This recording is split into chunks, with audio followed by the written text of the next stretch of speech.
Anyway, sorry for the delay. I forgot you actually had to level Trunks up to level 30 to continue on. Because while I have played ahead, that was weeks back, you know, and you know, a few things you kind of just tend to forget as you go along. Actually, Krillin appears. I actually thought that was a cutscene, but we can actually still freely move around. I thought it'd be fun to walk around here as a Super Saiyan because it makes you look cooler during cutscenes. Oh, something I did notice is that the profile shot you see here in the pause screen as Super Saiyan Trunks looks different than what appears when he's talking in dialogue. I don't know why that's a thing, to be honest, but let's carry on to the back here. This is all very self-explanatory. This is Cell in his larval state. But yeah, so I met these Mormons. I'll just go back into the story at the same time and just, well, scrolling through the text as usual. Reflect on things later as they become relevant. Yeah, and they were there to just talk to me during my work break, you know, as friendly as I kind of, you know, thought. They asked me what I knew about the religion, and, you know, I don't really know that much, but I didn't want to say, what I know about you, well, I've seen South Park, because that probably would come across as disrespectful, seeing as it doesn't have the most flattery, well, it actually does have quite a flattery sort of representation of them in it, so, don't know, not entirely, but yeah. I did want to mention that, and I just kind of, they asked me my beliefs, I just kind of, you know, I didn't want to be a dick about, you know, my own beliefs in any way, shape or form, you know, just like I have differing beliefs, so I just said, you know, no, I don't really have much of a belief in anything, at least at the moment, you know, just said it like that, but I said I wasn't against, you know, I'm not just going to discourage anyone else from believing in what they want to believe, so that's pretty much my approach to it, and you know, they took it well, you know, and they just asked me to come to some meetings and told me about the Holy Spirit and asked me about that, and you know, it was interesting. I had a bit of time for a break anyway, so it's fine to kind of learn a little bit about other people's, I suppose, is religion really culture? Other people's culture, I guess, as it were. So it was interesting to learn about that, and yeah, it just gets me to kind of thinking that, you know, even though I don't have a belief, I don't really feel like it's anyone's job to kind of like try and sway someone to their sort of style. I wouldn't try and say, hey, no, like no God exists, like everybody should stop believing in it right now, and I wouldn't go on the streets and try to convert people out of religion. I'm not really that much, you know, I'm just for letting people do what they kind of want. We've successfully blown up the lab now. Watch this explosion. There you go. That's an explosion. And that's like completely beyond repair now. A rock just fell in front of it. But, or just appeared, materialized. And we got to go back to Master Roshi's to move Goku around. But yeah, I'm not really for kind of converting people to your sort of sense of beliefs. But it's at the same time where it's just like, people need different things in their life to kind of keep themselves functioning. And I can understand that it actually, I'm of the belief that it actually can serve a positive, even if even if there is no such thing, you know. There's positives that people get, you know, certain people will get from, you know, believing that something like that exists, you know, that there's a greater power out there. So it's fine to just kind of leave that as it is, in my opinion. It's not really hurting anybody. Until the religious texts actually say hurt other people. Then I kind of have a problem with it, but, you know. But because it's at the same time where it's like, you know, sure I have a lack of belief, but I can't claim life is so much better for me now that I have none, you know? Not really. I don't even know if it made me a better person or a worse person, you know? For all I know, I could have become a real dick after I stopped believing, you know? Stuff like that. And maybe it's like that with Santa Claus too. Nah, just joking. But, oh wait, Goku's not here. What am I doing? Oh, maybe he's in the kitchen. This is why I should at least partially pay attention to what's being said on screen. But the area was highlighted with a star. Wasn't it? Or is it Master Roshi's? That image still kind of weirds me out actually though, because there's something about it that looks a little bit too different. Oh, Master Roshi's Island. Why was that a star on the map? Or was I just not paying attention enough? Probably the latter, to be honest. Because I was too busy talking about ideologies and faith and all the other sort of deep stuff that comes to mind when, you know, thinking about Dragon Ball. Oh, the star's right next to it, so I was just an idiot. I'm gonna leave that in anyway. Fucking. So it's talking about, yeah, like the lack of belief doesn't really give you any positives, you know, any alternatives to having a belief anyway. It's the same sort of way where I was watching a movie for Scott and Loves Anime the other day, and the guy at the start who went up to talked about how the movie we were watching has commentary on, you know, our modern culture today and how people waste their lives on social media and technology and stuff, and you know, that makes them waste their lives. And part of me wants to just say to them, like, so? Like, is there a better alternative? You know what I mean? To what is so harmful about people communicating with other people via digital means? It may have connected people that were much further apart from each other, you know? People who probably wouldn't have encountered or made as much meaningful relationships with others had it just been limited by the physical, you know? So I don't know, unless you're going to offer like a better solution, I don't think there would be a real cause to convert anybody to your beliefs, whether that be that technology is bad, eating meat is terrible, well, you know, all that sort of stuff, you know? All those different sorts of beliefs are out there. Unless you can sort of prove as to why it's harmful to do it, you know, or you can offer a better alternative, then, you know, in a way, your criticism is just kind of weak. That's just kind of the opinion I've come to over the course of time there. Also, a funny joke there. Here, Goku calls him Kamikolo. That would be like, yeah, because they fused, and they actually use this sort of concept later on when characters actually do fusion. I love how Trunks is just standing there. You can hear the Super Saiyan sound, you know, that aura, that I can't do an impression of it. I don't even know why I tried. It's just going on there, and Trunks is just standing there Super Saiyan while everyone's just talking normally. But they actually use this concept of merging names together when other characters fuse in later arcs in the series, which segues into another thought I had actually. Well, actually something I've been meaning to talk about for a while now, and that's about this Let's Play so far on YouTube. You know when you upload something that contains music or a video game and it kind of comes up like, oh, this is from Resident Evil 4, click here to go to the official whatever, you know. It automatically does that sort of thing for you if you upload it as a gaming video or something. It automatically puts the game's, you know, title and stuff at the bottom for you actually, and just like links it to what kind of source is in there, so that way that people aren't really getting fucked out of free promotion, they're actually getting promotion for their product, so that's kind of cool. So yeah, what happens from that was that I looked at the one that they put automatically on this game for on YouTube, and if you check it right now, I've not changed it. I can choose to change it, but I'm not going to. Is that it actually has the French title for this game there, with the box cover that I've also used for the end slates of this video, like plastered there, and it's like something de Goku or something. I can't remember. I was like, it's another word for legacy, but like it sounded awesome. It was French and awesome. And it's now there, so apparently I'm playing the French copy of this game. I'm gonna keep it that way. It makes it much more oh, they have their first and only loving moment of this arc. They come every once in a while. Just as much as Goku gets a new transformation, he might have one romantic moment with Chi-Chi, who knows. He flies out the window because, you know, fuck doors. And yep, that's not us getting Goku to the party. I bet maybe some people might have thought that that's where we're going to actually finally get Goku, but we're not. In fact, I'm going to run out of Super Saiyan in a second.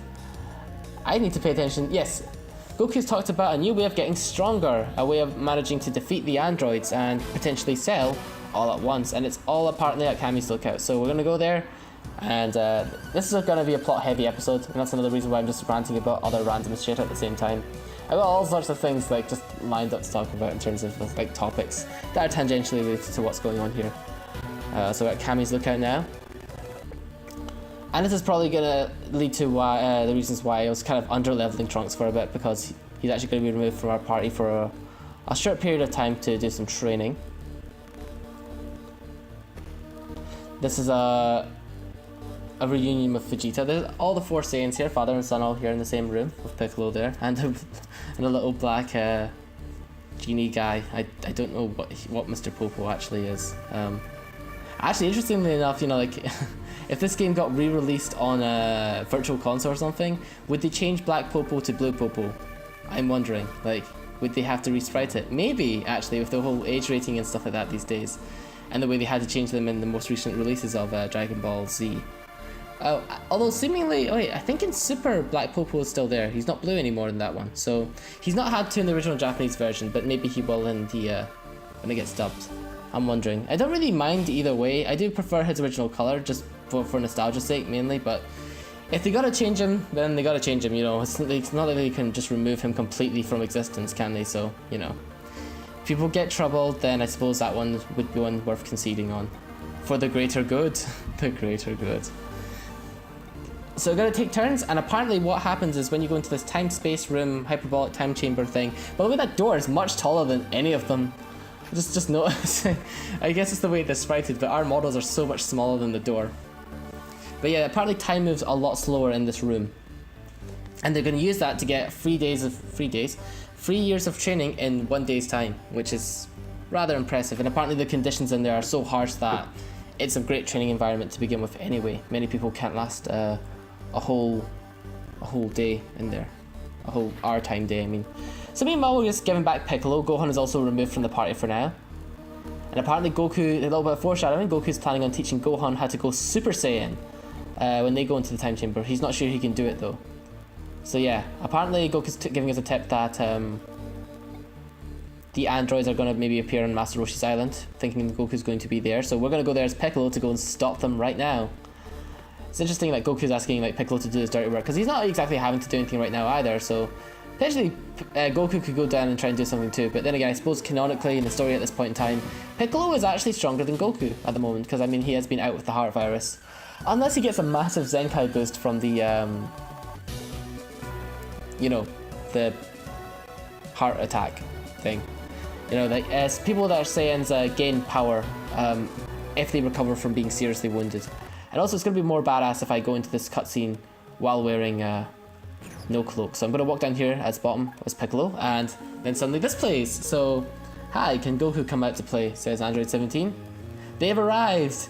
Now, if you're watching the actual Z episodes, they've actually hijacked multiple vehicles in order to get here. And I love how at the end when they find out that Goku's all the way in an island, they had to, fuck it, we just have to fly now. 17 wasn't even going to bother suggesting they go find a speedboat, you know? You know what I mean? So, yeah. It's okay, because Piccolo's gonna go and take care of 17. And at this point in the story, we know Piccolo has well enough power to sort of at least match evenly with these guys, seeing as he fought against Imperfect Cell evenly, and Imperfect Cell is probably stronger than 17 and 18 if he is to absorb them after all, so that's a safe assumption to make. So we're gonna go fight over on a set of islands over here in probably Piccolo's finest section of the game. And as you can hear, the music track changes here. This is probably one of my favorite times they changed the track in this game, because it's got a nice bit of impact to it. And you can see Krillin and Tien are watching anxiously. I think Tien was watching maybe from... No, he's watching from Master Roshi's island. Never mind. So yeah, listen to this part of the music. Yeah, this song plays during the show. I know I'm sounding really, really geeky here for the show at the moment, but you know, this is that English dub song. I couldn't remember the name of the composer. I'll put it up on the screen right now, because he actually composed a multitude of songs for the English dub of Dragon Ball Z, and I think they serve the show very well, at least for the tone that they set for the English dub, and for the serious tone of Dragon Ball Z. I'm not sure it would suit so well in Super, to be honest, as it is now, because Super is a much more light-hearted show overall. There's been a sort of a rebranding of the show in terms of like how seriously they're kind of taking things. And I think that's sort of like a very modern approach to go, because you know that's just kind of the way things have went at the moment in terms of like serious shows have gotten so much more serious with the advent of other like Shonen Jump shows like Naruto and Bleach and all that sort of stuff. So yep, so apparently the island's breaking apart, so we're gonna have to move to a different location right now. Our power is just that intense, you just can't tell because the sprite representation isn't really adequate in showing that our punches and kicks managed to break apart this island, but yeah. Oh, but actually, I wasn't even finished with the whole French naming thing, because you know the picture they show is the cover art which I was using for the end slate of these episodes. At least so far. Maybe I'll change them at some point to the other box art, because to be honest I think the other box art is actually better, and I'm going to get into that now, because I've already went kind of full Dragon Ball geek already so far, or at least Dragon Ball Z geek, during this episode. So I might as well go a bit further and talk about like the cover art for the game that I actually own the version of. What's his name? I think it's the American release that has the other box art, that I'll probably put one of the end slates eventually. But the one I've got there, and you've seen it at the end of each episode if you've seen the end slates, and at the bottom of this video if you just check the game's title, that it's using cover art, and it's using art taken from different, I think various promotional materials and stills from the anime later on. But you'll find that a lot of the box actually is kind of false advertising in terms of what's actually in the game. You'll notice that because of the characters that are on it. It's got Goku flying towards the center first off, and this is sort of debatable I suppose because of the inconsistencies in animation that actually have happened in this series. But Goku flying at the screen the way he is in that poster, it looks like Super Saiyan 2 Goku, which doesn't actually happen during the process of this game at any point in time. Spoiler alert, doesn't really matter that much. Super Saiyan forms such as 2 are actually kind of overlooked overall anyway in the series, especially going into Super, so it's not really a spoiler anymore if it's been out for over a decade anyway, you know what I mean? So yeah, Super Saiyan 2 seems to be there, so that's already something that's not in the game. You'll notice Vegeta in the background. Now, that almost doesn't look like a problem, like a spoiler or anything, or, you know, something that's out of place. But the problem is that Vegeta's... Oh, I ran out of transformation, and I accidentally opened my Scouter. You know what? Why don't I just... I'm gonna Scouter you. Let's have a look at 17's power. Let's see... Wow, secondary mission is causing pain and suffering. I'm not sure that's in the show at all, to be honest, because of maybe what happens later on, but you know. Structure shows a high capacity of independent thought. It's extremely powerful and highly dangerous. Yes, very. To be honest, I wish they kind of had like a level system, kind of like, you know, power levels or in some way, shape or form, instead of just showing HP and stuff. Because it would be more relevant to the show, and also, you know, it'd give me a better clue as to how strong character overall is, like CP wise, comparison to like something like Frieza early on. So I'd be like, oh, 17 is this many Frieza strong, you know, or how many Raditz compared to a Frieza, you know. But yeah, so the Vegeta on the cover art, he's wearing the gi that he actually wears during the next arc, which is the Majin Buu saga. So that is also incorrect as far as things go in this game. And the inconsistencies don't stop there, because now we're going to get into even bigger ones. So if you look at the background of the cover art, you'll also see that, oh man, I don't want to lose. Is there any more rocks lying around? There are not. I didn't realize it was going to be this difficult. I think he's almost dead. Yes, he is. Okay, cool. Yeah, and I leveled up from that, so it doesn't matter. It's actually quite good. I got all my stats back. But you'll notice Gohan in the background of the cover art, and it's adult Gohan, who doesn't appear in any way, shape or form in this game whatsoever. Basically, the most of the problem stems from them taking artwork from just the wrong arc in the series in general, from the future as it were. So Gohan's wrong, and so is Trunks, because Trunks, as you can see there, I'm not sure if I'm going on the screen, but you can just look at the end slate of the videos, or just what's below the screen. And you'll see that Trunks is also a kid there, and at no point in this game is Trunks a kid. We saw younger teen Trunks earlier on, when he's being trained by Gohan, but not kid Trunks, which is another future thing. He's actually what Trunks, that baby Trunks that Bulma was holding, will actually eventually become.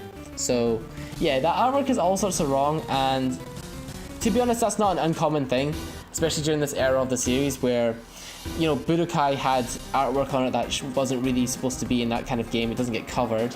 So they had artwork from like Vegeta wearing the different gi and all that sort of stuff, like I was mentioning earlier on.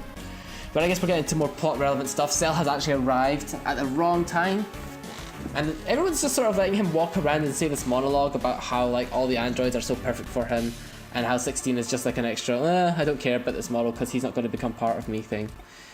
I'm sort of actually interested as to why Cell wasn't interested at all in absorbing 16, because I really do wonder what would have happened if his form would have changed even further. You know, we've seen evidence of that, you know, maybe he has a higher capacity for transforming. I mean, I know it's not canon now pretty much, but GT had him temporarily absorbing Kid Goku, and if you look at the what if scenarios, he did absorb Krillin in Budokai 1 and becomes this really pathetic looking like mini Cell Jr., I guess. With like the same like pattern that Krillin has on his head. It's amazing. Might have that on screen as well, just to kind of show it off. But yes, he's going to try and absorb 17 and 18 here, which is no good. But we don't seem to be at the right power capacity to stop him, because, you know, the thing about Cell is his power constantly increases as he constantly absorbs people throughout the world. So because we haven't been able to catch him so far, he evidently has surpassed even Piccolo now, so we won't be able to do that very much against him. 16 seems to be the only one that's aware of this and is warning them about him, but 17 is... he's always been a little bit too cocky, and Piccolo's like saying get away, trying to fight Cell back. And pretty much we're going to see what I was just talking about come to fruition, in which, you know, Piccolo just doesn't have what it takes to stop Cell anymore, so... Actually, it would have been more relevant for them to use that scatter shot attack we have, even though I don't think he uses... I think he uses Light Grenade, not Hellzone Grenade, against Cell, and there's me being my Dragon Ball geek self again. Just going more into like names of attacks. You know when somebody's getting geeky when they talk about like the names of the attacks, especially since characters, except for Kamehameha and stuff, don't actually announce the names of attacks within the games, you know, like you have to play the fighting games and stuff to know the names of like some of their attacks. Like the mouth laser is that Chow Macau thing. I probably pronounced that like completely out of place, but you know.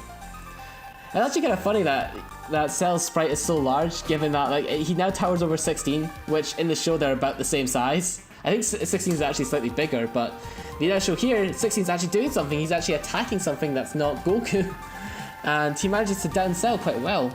But apparently it's not enough to take down Cell, and he was actually wanting them to run away already. But here comes Tien, and he's like, "I'm going to distract you." So yeah. Unfortunately, we get to see first of Cell's transformation, and it's actually quite well animated in sprite form, given the time period.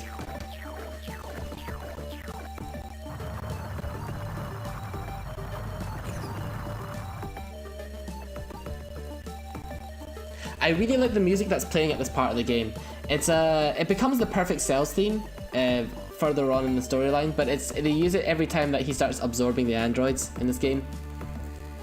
And it just kind of encapsulates his character quite well. Of course, it's only in the English dub, but you know, I remember it quite well from the show. And it's just kind of got this weird sci-fi alien kind of feel to it, you know, like he's some sort of biological monster, like from Resident Evil or something. So I like this, and this is a good moment for Tien as well, like the best human character in my opinion. Goes down and tries to stop Cell. You don't bother animating like a unique attack for Tien, but he's actually supposed to be using the tri-beam, which is like, he puts his hand in like a triangle shape and fires a triangular, oh actually no, it's square shaped, isn't it? Why is it called tri-beam if it's a square shape? Anyway, he fires this laser, which actually works as a scope. It's kind of interesting, and he actually manages to hold Cell back while these guys run away, as you can see right now. And this actually manages to hold Cell back, which is really interesting, given that Cell is by far stronger than a Super Saiyan, given that he's now absorbed Android 17, which was already stronger than a Super Saiyan. So So, I think what people have thought though is that Cell's powers, as far as absorbing androids is like more like an addition in terms instead of like multiplication. Like some transform states multiply power, but some just plus to it. And it's kind of, I think, widely believed that Cell's power is stacks instead of being one that multiplies. And again, you know someone's being geeky, not when they talk about moves in the Dragon Ball universe, but they also start talking about power level calculations, because, you know, there are people out there who go much more out of their way than me to learn about, and theorize as to, power level charts and, how each form works, you know. And using that, they try and calculate whether or not Super Saiyan Blue from the new series is stronger than Super Saiyan 4 from the old GT series. So, yeah, this is a demonstration of Goku's instant transmission, which he hasn't really mentioned so far, but it allows him to basically, does what it says in the tin, it allows him to instantly transport somewhere else. Instantly, pretty much. He moves at the speed of light. Which, to be honest, I thought everybody could move at the speed of light, given that so many long period fights actually last 5 minutes, but, you know. Apparently not. This is definitely going to be a long episode, which, you know, going into episodes, I'm not sure if they're actually going to be very long episodes or if I'm just chatting out my ass and I just think it is, you know, because all I have is the practice playthrough to go with, but, you know, I have to account for moments where I'm probably going to have to train, you know, moments where there's going to be just more dialogue and I'm not going to be skipping through it as fast as I could during the practice run. I'm just multi-tapping and just going as fast as I can. But this is going to be a good place to end it off here. Apparently Vegeta and Trunks have finished their training, so let's have a look at what's happened now to them. Okay, wow, they actually bothered to give them long hair. Cool. So Trunks has walked out and he's leveled up to level 31, one level, thanks. I could do that by fighting some freaking bears for a few minutes. And Vegeta moved up to level 27. Vegeta's now got the energy punch. Hey guys, so as you can see, he's got a new profile pic here. Very long hair for Trunks, and he's gonna get a new gi in a second too. Kind of wish he got to keep the jacket. It's kind of retro yet new when he has the long hair. So, sorry, 1 second. I'm getting a bit gassy from freaking coffee. I didn't even know that I could do that. It's got, yeah, like a weird throat bubble that you kind of get. It's not really a burp, not really a full burp, but I guess it's got that from coffee there. That's because he's about to talk about what they learned to do, but then Vegeta's like, quiet! And then his music starts playing. If you watch Super as well, he becomes an even better character in that, if you can even believe it. He's one of those characters that, like wine, just ages so well. It's even more relevant given the way Dragon Ball Super's been going, so. Apparently he's gotten so confident he thinks he can take care of everything now at once, including Cell and the new enemies and androids and everything. But he's cocky as ever. His ego is still not damaged enough quite yet from what's happened so far, so here we go. We're going to see some new moves and some techniques they've learned up over time. They haven't even bothered giving Trunks any new moves, but you know, the changed aesthetics will make a good difference. She's come by actually to give Vegeta a new set of armor. They didn't bother actually showing, but in the episodes their suits that they're wearing right now are supposed to be all torn and tattered as if they've been in there for 3 years, which they have been, so you know. Vegeta's one should actually be tattered sprites right now, but I suppose there was no point. So now Gohan and Goku won't be available for quite a while. They're going to be doing the same thing. This is now Vegeta and Trunks' main part of the game. But that'll be a good thing to get into next time. We're already automatically playing as Vegeta here. That'll be a thing to get into next time on Dragon Ball Legacy of Goku Let's Play. This has been a very long episode. Thank you very much for joining me and enjoying keeping up with my ramblings so far. Take care.